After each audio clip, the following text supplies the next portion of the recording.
Unatazama Ndizi TV Afrika.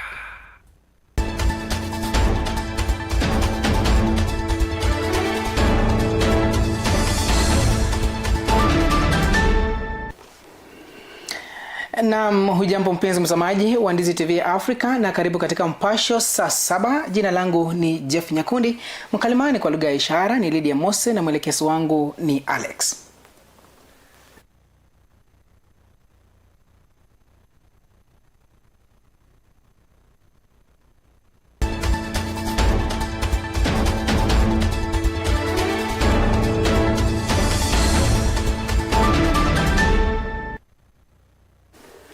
Na mtukuu unatupata katika mitandao yetu yote ya kijamii kama Ndizi TV Africa ili upokee yote yale ambayo tumekuandalia.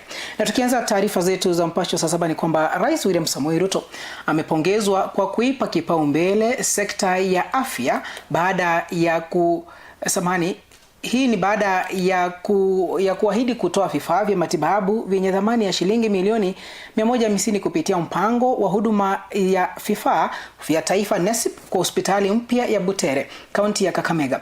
Wakati wa uzinduzi wa hospitali hiyo, viongozi na wananchi wa eneo hilo walimshukuru rais kwa juhudi zake za kuboresha huduma za afya nchini.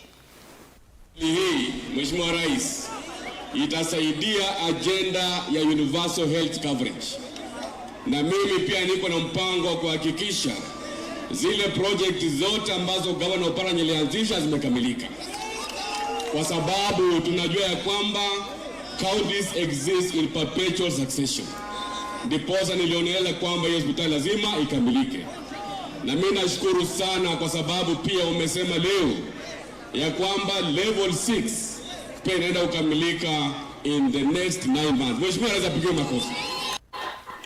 Na kwingineko tukiangazia bado katika masuala hayo ya afya ni kwamba Waziri wa Afya Aden Duale ameunga mkono sheria ya kudhibiti uhalifu wa mitandaoni, akisema utekelezaji wake utasaidia kulinda watoto dhidi ya maadui yanayopotosha maadili na taarifa zinazohusiana na matumizi ya dawa za kulevya. Akizungumza wakati wa maadhimisho ya miaka 100 ya msikiti wa Jamia na hafla ya kubadilisha jina la Horizon TV kuwa Jamia TV jijini Nairobi, Duale alisisitiza umuhimu wa jamii kushirikiana katika kulinda vijana dhidi ya athari za mitandao. A lot of young people commit suicide because of accessing certain sites in the social media. A lot of them go to drugs and drug abuse because of what they see social media. That section, the court said, is constitutional. But I was shocked the other day, another judge did not know that his counterpart 2 years ago has said it is constitutional. Na kwingineko ni kwamba familia ya marehemu Cynthia Shikuko Chelangat, mwanafunzi wa darasa la 9 katika shule ya msingi ya Enkoiperen wadi ya Angata Barakoi katika kaunti ya Narok imetoa wito kwa serikali kuharakisha uchunguzi na kuhakikisha wahusika wa kumnajisi na kumuua binti huyo wamekamatwa na kufikishwa mbele ya sheria. So mimi ndio baba ya huyo msichana Cynthia Chelangat. Cynthia Chelangat akalitoka hapa hivi kitu saa 1 hivi asubuhi akienda shule.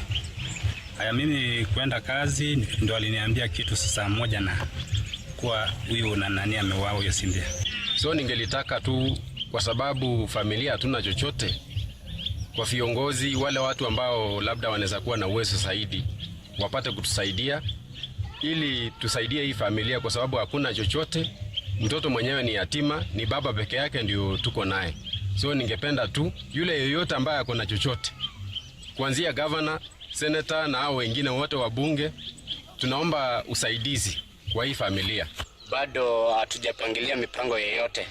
Ni ile tu tumeacha uchunguzi serikali inaendelea nayo, na nafikiria kufikia kesho tutakuwa na ripoti kamili, ama huenda tutakuwa na mambo mapya, na tutashukuru kama kweli serikali itasimama nasi kuweza kupata haki ya huyu mtoto, maana ni mtoto aliyekuwa yatima, hakuwa na msasi mmoja, alikuwa amebaki na baba, na baba ndio yeye alikuwa Na tukirejea katika kaunti ya Nyamira ni kwamba mwakilishi wa kike wa kaunti ya Nyamira Jerusha Momanyi ametoa onyo huku akitamani kuona usawa katika malipo ya chai baada ya kulalamikiwa na wakulima wa chai wa eneo la Gusii kuhusu bei duni na tofauti za mauzo katika maeneo mbalimbali nchini.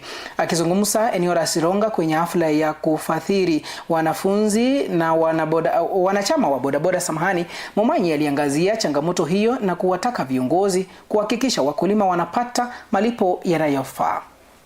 Ile bonus ambayo watu wetu walipata, sisi kama Wananyamira hatutaridhika, na pia tunasema ya kwamba lazima ile ad hoc committee ambayo National Parliament ilichagua ituletee tupate na kujua ni nini hasa ilifanya hiyo bonus yetu.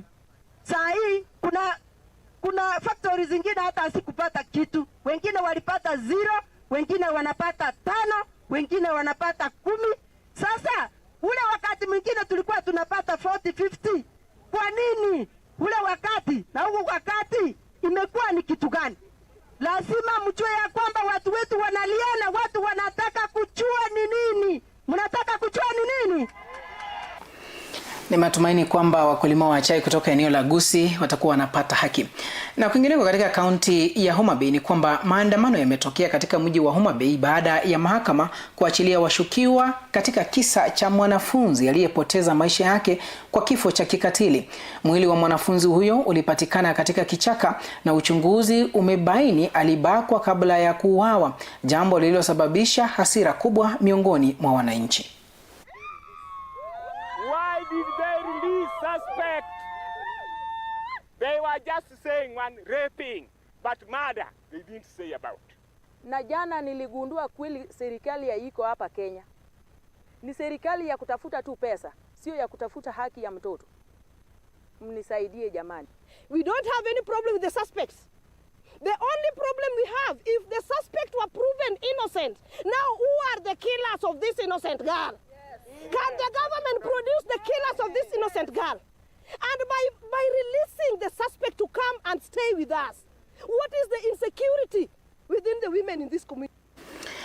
Na mna taarifa nyingine ambazo tutakuwa tunafuatilia kwa ukaribu tukuletee ifikapo saa 1 jioni katika Ndisi saa 1 ni kwamba mahakama ya Leba imeamua kuwa Inspector Generali wa polisi ndiye mwenye mamlaka kamili ya kuajiri na kuhamisha na kuwafuta kazi maafisa wa polisi, ikipatilisha jukumu hilo kutoka kwa Tume ya Kitaifa ya Huduma za Polisi NPSC. Uamuzi huo umetolewa kufuatia mgogoro kati ya NBSC na idara ya polisi, ambapo mahakama pia imebadilisha tangazo la tume hiyo kuhusu zoezi la usajili wa makurutu wa polisi. Basi usiende mbali katika Ndizi TV Africa, endelea kuifuatilia katika mitandao yote ya kijamii na bila shaka kuzungumza nasi kupitia nambari ya ujumbe mfupi 21575. Hapo ndipo tutakuwa tunapiga gumzo. Tupatane tena saa 1 jioni katika Ndizi saa 1. Jina langu ni Jeff Nyakundi. Mwelekezo wangu amekuwa ni Alex na mkalimani kwa lugha ishara amekuwa ni Lydia Mose.